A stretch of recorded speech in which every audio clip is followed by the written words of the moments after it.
여러분 이번 시간에는 당좌자산에 대해서 학습을 하도록 하겠습니다. 자, 저번 시간 여러분 복습 많이 해오셨죠?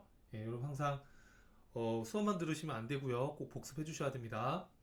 자, 여러분 당좌자산이라는 거는 재고자산과 다르게 판매 과정 없이 현금으로 전환될 수 있는 현금화되는 자산을 말합니다. 예를 들어서 뭐가 있을까요? 뭐 현금도 있을 거고요. 또 보통예금, 당좌예금. 자, 보통예금이나 당좌예금은 당연히 현금처럼 우리가 물건 살 때 쓸 수 있는 돈이잖아요. 그쵸? 당연한데요. 자, 근데 이제 외상매출금도 당좌자산에 들어갑니다. 외상매출금이라는 거는 이제 상기업에서 상품을 외상으로 팔아서 상대방한테 받을 돈이에요. 그런데 외상매출금을 또 얻다가 팔지는 않잖아요. 그죠? 자연스럽게 약속된 기한이 되면 현금으로 들어오는 거니까 이런 외상매출금도 당연히 당좌자산에 해당이 됩니다. 자, 그럼 현금부터 구체적으로 한번 볼게요. 자, 우리 현금 그러면 모르는 사람 없잖아요. 이제 지폐나 동전과 같은 통화도 현금에 해당이 되지만 통화는 아니지만 우리가 교환의 수단으로 사용할 수 있는 이런 수표라든지 이런 것들은 당연히 만 원짜리 지폐는 아니지만 현금으로 취급이 됩니다. 자, 여러분, 은행에서 주최하는 주관하는 이런 자기합수표는 중간에 은행이 낀 거니까 당연히 물건 살 때 바로 현금처럼 사용할 수 있죠. 물론 예전처럼은 사용 빈도가 좀 줄었죠. 이제 5만 원권이 있다 보니까. 근데 이제 예전에는 또 많이 썼었거든요. 지금은 많이 안 쓰는 것 같아요. 보면. 하여튼 이런 수표. 그 다음에 타인 발행 당좌수표. 자, 당좌수표라는 건 뭐냐면 은행이 발행한 게 아니라 일반 회사에서 이렇게 물건을 구입하면서 은행과 사전에 계약을 맺고 이렇게 수표를 발행할 수 있어요. 그러면 수표를 발행해서 상대방한테 주면 그 반대편에 있는 사람은 수표를 받은 거잖아요. 그러면 은행에다가 당좌수표를 제시하면 현금으로 바로 찾을 수가 있거든요. 그러니까 이것도 현금처럼 보겠다라는 거예요. 구체적인 내용은 뒤에 가서 나오니까 그때 다시 얘기할게요. 자, 이런 수표 또는 우편한 증서. 자, 여러분 우편한 증서라는 거는 예를 들어서 먼 지역에 있는 사람한테 뭐 소액의 돈을 보내고 싶다 그러면 우체국에 가서 돈을 입금해서 우편한 증서를 보내면 우편한 증서를 받은 사람은 이거 이제 은행 가서 현금으로 찾았을 수 있거든요. 근데 이건 이제 뭐 영화에나 나올 듯한 얘기죠. 요즘에는 선불카드식으로 해서 카드에 충전을 해서 이렇게 쓴다든지 그렇게 더 많이 활용을 하고 있죠. 자, 그 다음에 만기된 이자표. 자, 여러분 채권 같은 거에 투자하면 거기에 약속된 날짜에 이자를 받을 수 있는 이자표가 있어요. 그러면 만기가 되면 은행에다가 제시하면 현금을 줍니다. 그러니까 현금으로 취급될 수 있는 거죠. 배당금 통지서는 뭐냐면 주식을 투자한 거예요. 여러분들 주식 같은 거 투자하게 되면 그 회사가 이익이 많이 나면 배당을 주거든요. 그럼 배당금 통지표를 받으면 은행 가서 현금으로 찾을 수가 있어요. 자, 또 국세 환급 통지서. 자, 세금을 보편적으로는 내지만 세금을 환급받는 경우도 있습니다. 근데 환급 통지서가 날라오면 이제 은행 가서 그걸 찾았을 수 있는 것이죠. 그래서 이렇게 우편한 증서, 만기된 이자표, 배당금 통지서, 뭐 국세환급 통지서 이런 것들은 진짜로 우리가 현금이라고 일상생활에서 얘기하지는 않지만 회계에서 봤을 때는 교환의 수단으로 바로 현금화할 수 있는 것들이니까 현금으로 취급한다 그렇게 이해하시면 되겠습니다. 근데 오늘 주의하실 거 있습니다. 우표나 수입인지는 현금이 아닙니다. 그리고 우표는 편지 붙일 때 쓰는 거고요. 수입인지는 국가 공문서에 인지세라고 해서 이렇게 우표처럼 생긴 거예요. 이렇게 붙이는 우표 같은 거예요. 이걸 현금으로 보지는 않죠. 자, 선일자 수표라고 되어 있는데요. 선일자 수표는 뭐냐면 이런 거예요. 자, 내가 거래처에서 물건을 사면서 당좌 수표를 발행할 수 있거든요. 은행과 계약을 맺고 당좌 수표를 발행했어요. 그러면 뭐 예를 들어서 1월 10일 날 내가 물건을 사고 당좌 수표를 발행하면 1월 10일자로 발행을 해야 되잖아요. 근데 내가 요 상대방하고 좀 친해요. 근데 내가 당좌예금 통장에 돈이 안 들어가 있어요, 아직. 그래서 좀 친하다 보니까 부탁하는 거예요. 오늘 1월 10일이지만 내가 지금 당장 돈이 없어서 한 4월 10일 날 그때 내가 수표를 지금 줄게. 4월 10일 날 네가 돈을 좀 찾아갈래? 이렇게 부탁을 할 수가 있어요. 미래일자로 발행한 수표를 말하는 거예요. 선일자라는 건 미래일자로 발행한 수표죠. 그러면 이 수표를 받은 사람은 오늘이 1월 10일이라고 가정하면 1월 10일 날 수표를 받았지만 지금 당장 은행에서 찾을 수 없잖아요. 그래서 이 선일자 수표는 4월 10일까지 기다려야 되는 거죠. 이 경우에는. 그러니까 어음과 똑같은 거예요. 어음과. 그래서 선일자 수표는 어음처럼 취급을 합니다. 그렇기 때문에 우리가 선일자 수표는 현금이 될 수 없다는 거. 그 시험에 또 객관식 문제에서 자주 나왔었으니까 기억해 주세요. 자, 그 다음에 이제 현금가 부족입니다. 여러분들 처음 공부하시는 분들을 대상으로 저는 지금 수업을 하고 있으니까 여러분들이 아마 현금 가부족? 뭐지? 라고 생각을 했을 것 같아요. 여러분, 현금 가부족은 현금이 과하게 많거나 또는 현금이 부족하거나 선생님 이게 무슨 말입니까? 라고 얘기할 텐데 여러분 이런 거를 한번 생각해 보세요.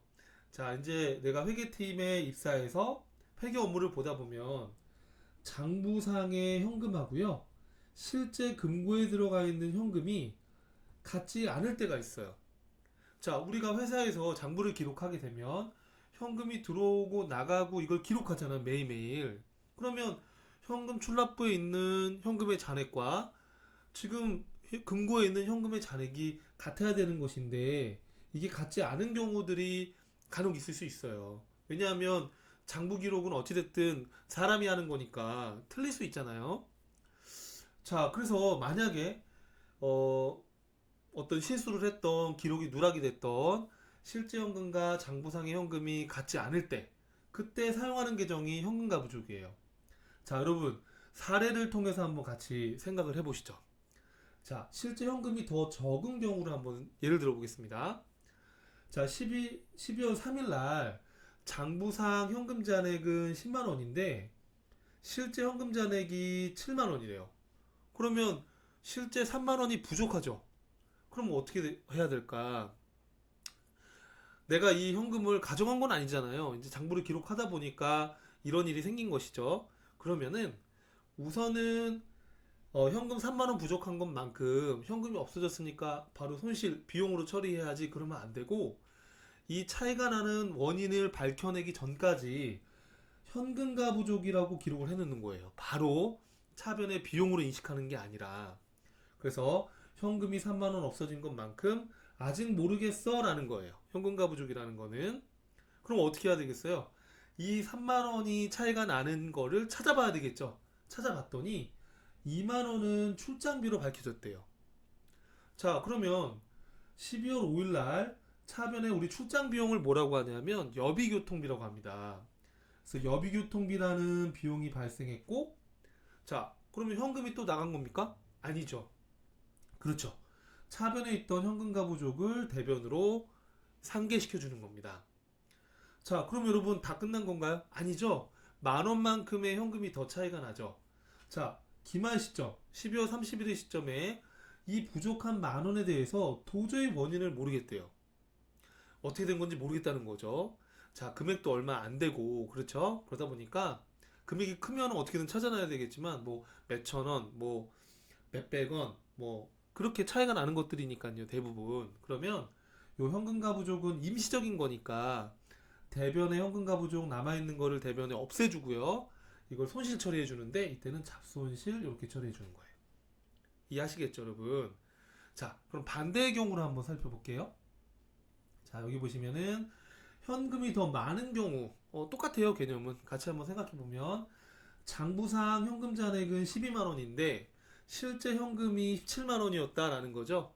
자, 그럼 5만 원만큼 현금이 더 많네요. 그럼 여러분 어떻게 하실 거예요? 가져가실 거예요? 그러면 안 됩니다. 그러면 횡령입니다. 자, 그러면 5만 원만큼 실제 현금이 더 많으니까 어떻게 하면 되겠습니까? 아, 현금이 더 많어라고 차변에 기록을 해주고 이 더 많은 이유를 아직은 모르니까 우선 임시적으로 현금가 부족 이렇게 기록해 주는 거예요. 자, 그럼 찾아봐야 되겠죠? 찾아봤더니 현금이 많은 이유가 4만 원을 중개 수수료를 받은 적이 있었대요. 근데 아마 그 당시에 깜빡하고 분계가 누락됐나 봐요. 그럼 어떻게 하면 되겠어요? 자, 우리가 중개료를 받으면 우리 입장에서는 수익이잖아요. 수익의 발생은 대변에 기록한다고 우리 했었죠? 그래서 수수료 수익이라는 수익이 대변에 기록이 되는 겁니다. 자, 그럼 현금과 부족은 어떻게 돼야 되겠습니까? 그죠. 차변으로 없어지는 거예요. 자, 그러면 끝인가요? 아니죠, 여러분. 만 원만큼 아직 더 차이가 납니다. 자, 그럼 만 원 찾아봤더니 도저히 모르겠대요. 이 만 원은 원인을 밝혀내지 못하겠대요. 결산을 해야 되는 시점인데. 그래서 금액도 얼마 안 되니까 어쨌든 간에 돈이 더 많이 있는 거니까 이익으로 잡는 건데 잡이익으로 잡아주는 거예요. 아까는 돈이 없어져가지고 잡손실로 처리했었죠? 지금 거꾸로 이제 잡이익으로 처리해 주는 겁니다. 이렇게. 자, 그래서 여러분, 현금 가부족은 언제 쓴다? 장부상 현금 잔액과 실제 현금 잔액이 같지 않을 때, 기중에 임시적으로, 기중이라는 건 회계기간 중에 임시적으로 처리했다가 결산일 때까지 원인을 밝혀내지 못하면 잡손실이나 잡이익으로 정리해주면 되는 겁니다. 어때요? 어렵지 않으시죠, 여러분? 자, 뒤에 가서 다양한 문제들을 또 풀어보시게 될 겁니다. 자, 여러분, 우리가 지금 뭐 하고 있는 겁니까? 당좌 자산하고 있는 겁니다. 현금에 대한 이야기를 했고, 현금 가부족과 관련된 이야기를 했죠. 그 다음은 예금과 관련된 겁니다. 여러분, 예금 그러면 가장 일반적인 예금이 보통 예금이에요. 우리 정기예금이나 이런 것들은 뭐 1년, 2년 이렇게 묶어두는 거잖아요. 보통 예금은 만기가 없이 그냥 자유롭게 입출금할 수 있는 우리 여러분이나 저도 마찬가지고 이렇게 보통 예금 하나씩 이렇게 쓰시잖아요. 그죠? 물건 살 때도 이렇게 쓸 수 있고, 그 보통 예금이에요. 그래서 일반적인 자유 입출금 예금으로 이해를 하시면 될 것 같아요. 자, 사례를 통해서 한번 볼까요? 자, 10월 2일 날 현금 30만 원을 국민은행 보통예금 통장에 입금했대요. 입금했대요. 자, 그럼 어떻게 하면 될까요, 여러분? 국민은행에 입금했다라고 하면요. 자, 그러면은 자, 현금이 은행으로 빠져나간 거잖아요. 그죠? 그래서 대변에 현금으로 해주시면 되겠고요. 현금으로 해주시면 되겠고, 그리고 차변에 보통 예금을 불입을 한 거니까 보통 예금이라는 자산이 증가했겠죠. 현금을 은행에다가 낸 거니까 현금 자산이 감소했을 거고 보통 예금 자산이 차변에 증가했겠죠. 그렇죠? 자, 10월 3일 날 20만 원의 사무용품을 구입하고 보통 예금으로 이체해서 지급을 했대요. 자, 우리 사무용품 같은 경우에는 달아 써서 없어지는 것들이잖아요. 그래서 이런 것들을 우리가 소모품비다라고 얘기를 합니다. 그래서 차변에 소모품비라는 비용이 발생한 거예요. 그죠? 그리고 대변에 보통 예금이라는 예금 자산이 감소한 거고. 여러분 혹시 차변 요소, 대변 요소 다 외우셨죠? 차변은 우리 자산이 증가하거나 부채가 감소, 자본이 감소, 비용이 발생할 수 있는 거죠. 대변에 올 수 있는 거래 성격 뭐 있었어요?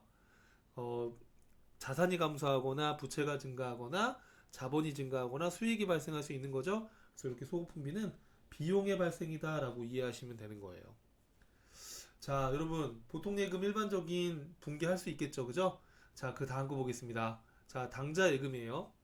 자, 요 당좌 예금은 별표입니다. 왜냐하면 여러분들이 생소하기도 하지만 또 시험에 아주 빈번하게 나오니까 주의하셔야 돼요.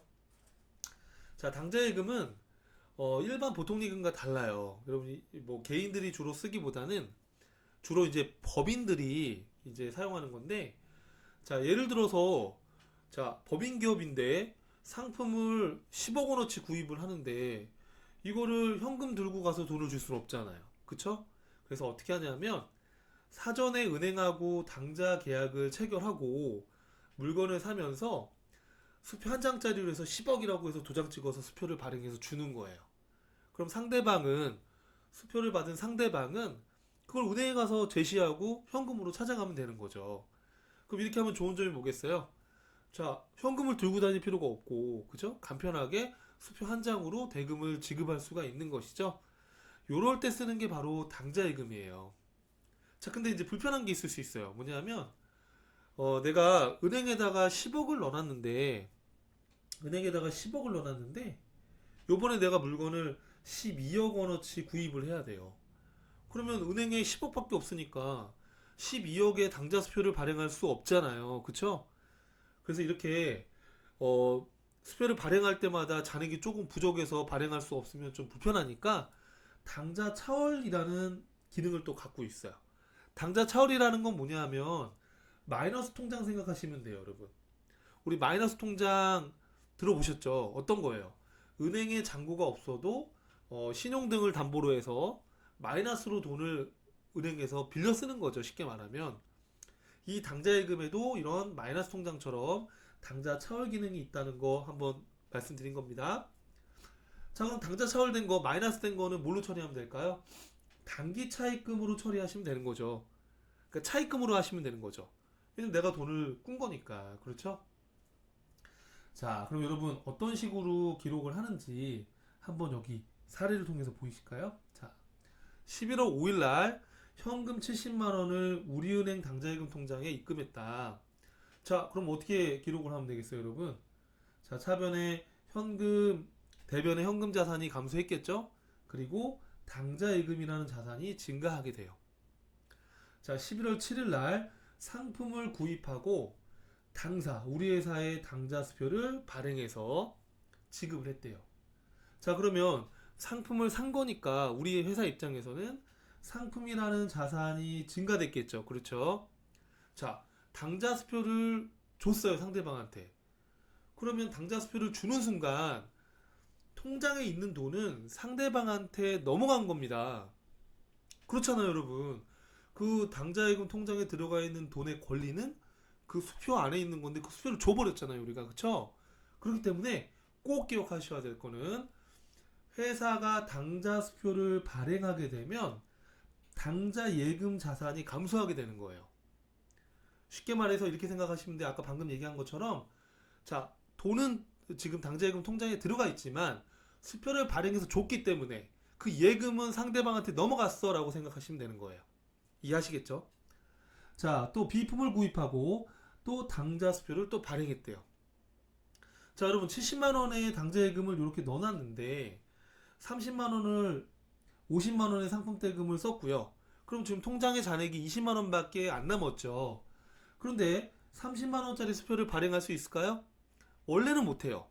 발행하게 되면 부도나는 겁니다, 수표가. 그쵸? 그런데 다행히도 당좌 차월 계약을 추가로 해놨나 봐요. 당좌 차월이 뭐라고 그랬죠? 한도를 늘려놓는 거라고 얘기했었죠. 그래서 그 한도 내 범위 내에 있으니까 통장에는 20만 원밖에 안 남았지만 한도 범위 내에 있으니까 수표 발행을 할 수 있는 겁니다. 자, 그럼 비품이라는 자산이 증가했을 거고, 자, 당좌 수표를 주면 예금의 권리가 넘어가는 거니까 장부에다가 당좌예금 자산의 감소를 기록을 하고요. 자, 그리고 마이너스로 더 발행해 준 건 은행에서 꿔서 준 거잖아요. 그래서 그 당좌 차월된 거는 단기 차입금이라는 부채 증가로 기록을 하는 거예요. 단기 차입금이라는 건 부채예요, 여러분.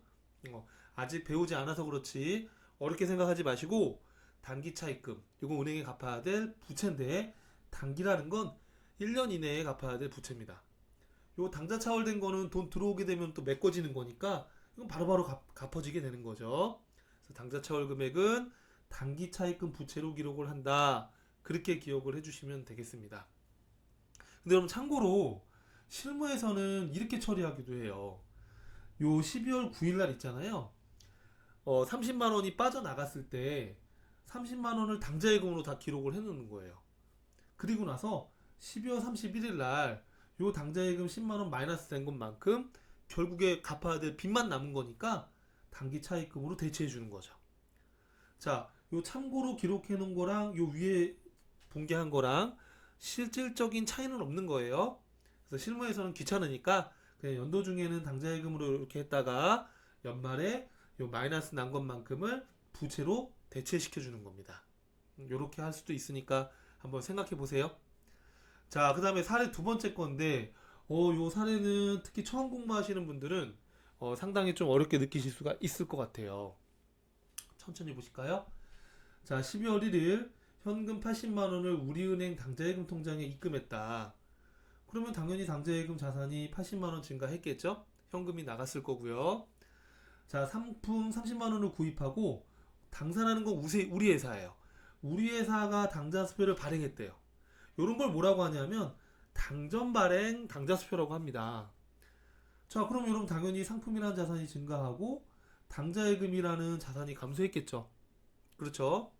자, 12월 8일 날 상품 10만 원을 판매하고 상대방 타인한테 대려 당좌수표를 받았대요. 이거는 우리 회사가 발행한 당좌수표가 아니고 상대방이 발행한 당좌수표를 받은 거예요. 자, 우리 아까 현금 공부할 때 뭐라고 그랬죠? 타인한테 받은 당좌수표는 받은 사람의 입장에서는 뭐랑 똑같아요? 그렇죠. 현금이랑 똑같은 겁니다. 왜냐하면 타인한테 당좌수표를 받으면 언제든지 현금화할 수 있으니까요. 그렇죠? 주의하셔야 됩니다. 내가 당좌수표를 발행하면 당좌 예금이 빠져나가는 거지만 타인한테 당좌수표를 받으면 현금처럼 취급한다는 거 잊으시면 안 돼요. 이게 키포인트입니다. 자, 그래서 내가 상품을 판매하고 타인한테 당좌수표를 받았으니까 현금이라는 자산이 증가하고 상품 매출이라는 수익이 발생하는 거죠. 그렇죠? 자, 요게 이제 키포인트예요, 여러분. 12월 9일 거.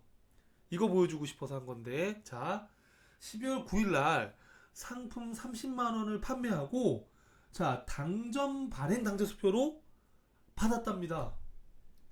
자, 우리가 발행했던 당좌수표를 우리가 받은 거예요. 여러분, 자, 우리 아까 다시 봐봐요. 자, 우리 아까 어떻게 했냐면 12월 5일 날 상품을 구입하면서 당사가 당좌수표를 발행해서 줬기 때문에 대변의 당좌 예금이 감소한 걸로 처리했죠. 자, 그런데 우리가 발행한 당좌수표로 상대방한테 받은 거기 때문에 이 당좌 예금이 들어와야 되는 거죠, 이번에는. 괜찮을까요, 여러분? 자, 타인이 발행한 당좌수표를 받으면 현금이죠. 하지만 우리 회사가 발행한 당좌수표를 받으면 당좌 예금으로 기록을 해야 된다는 거예요. 왜냐하면 우리가 수표를 발행했을 때 당좌 예금으로 기록해놨는데 그걸 받은 거니까 당좌 예금이 들어오는 게 맞죠. 그렇죠? 이거 처음 공부하시는 분들은 상당히 어려우니까 고민해 보셔야 됩니다. 알았죠? 자, 그 다음에 자, 우리 지금 당좌 자산에 현금 가부족, 그리고 보통예금, 당좌예금, 뭐 이런 계정 과목들 학습하고 있는 거 맞죠? 그죠? 자, 그 다음 이제 네 번째는 현금성 자산이에요. 자, 현금성 자산이라는 건 단어 그대로 현금의 성질이 강한 거예요, 여러분. 그러니까 현금은 아닌데 현금 전환이 쉬워요. 현금 전환이 쉽고 가치 변동의 위험이 적대요. 여러분, 예를 들어서 우리가 3개월짜리 예금에 가입을 했어요. 아주 단기간이죠. 그러면 3개월 이내에 만기가 도래해서 현금화될 수 있는 거잖아요. 현금의 성질이 강하죠. 자, 뭐 2달짜리 적금을 가입했어요. 그러면 2달이 있으면 돈이 들어온단 말이에요. 현금이요. 그죠? 이처럼 취득한 당시부터 현금이 들어오는 그 기간까지, 즉 만기가 3개월 이내인 이런 금융상품들을 현금성 자산이라고 부르겠대요. 그래서 뭐 예를 들어서 양도성 예금증서. 자, 여러분, 저도 이 양도성 예금증서를 사보진 않았어요. 근데 여러분, 이런 것들이에요. 뭐냐면 내가 예금을 하는데 통장이 있는 게 아니라 예금 증서로 이걸 누군가한테 또 팔 수 있는 그런 금융상품이 있나 봐요. 예. 그런 게 있다라고 가볍게 이해하시면 됩니다. 또는 초단기 어떤 수익증권, 이런 것들 3개월 이내인 3개월 내에 현금화되는 이런 금융상품들은 현금성 자산으로 구분을 하겠다는 겁니다. 자, 근데 여러분, 우리가 금융상품 중에는 주식과 관련된 것도 있잖아요. 주식. 그렇죠? 주식의 경우에는 가치 변동의 위험이 크죠. 예를 들면 내가 특정 회사의 주식을 샀어요. 근데 한 달 있다가 팔 거예요. 그럼 현금이 되는 거냐? 3개월 이내에 현금화 되는 거니까 안 된다는 거예요. 내가 주식에 투자했지만 주가가 폭락할 수도 있는 거잖아요. 즉 가치 변동의 위험이 크기 때문에. 그러니까 채권은 가능해요. 채권에 투자했는데 3개월 이내에 돈이 들어온다?